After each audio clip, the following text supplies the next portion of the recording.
Here's how to troubleshoot and fix a VSeeBox V6 Plus remote that is not responding, not pairing, has no voice control, or only works when pointed directly at the box in less than 3 minutes.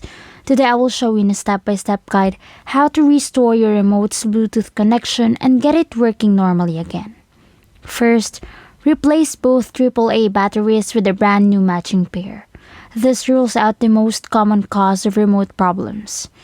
After installing the batteries, press a few buttons and check that the remote's LED responds.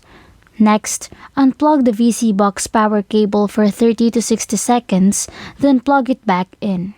Wait until you see the boot logo followed by the home screen before continuing. Next, move within a few feet of the VSeeBox so the remote can pair over Bluetooth. Then, press and hold the OK and volume down buttons together for about 5 to 10 seconds. Keep holding until the TV displays a message confirming the remote has connected successfully. After that, open System Settings, then go to Bluetooth. On some devices, this menu may appear as Remotes and Accessories depending on your current version. Look for the remote in the list of connected Bluetooth devices. Once it appears as connected, test the navigation buttons and press the microphone button to confirm voice search is working.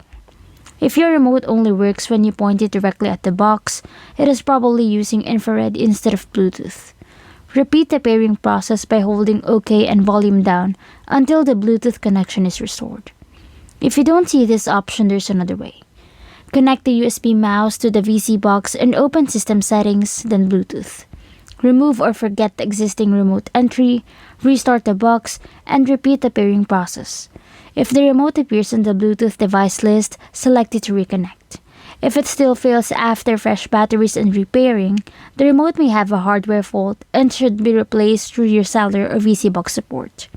Once everything is set, the remote will appear as connected over Bluetooth, navigation will work without requiring line of sight, and voice search should function normally if supported by the current app. Following these simple steps makes troubleshooting and fixing your VSeeBox V6 Plus remote quick and easy.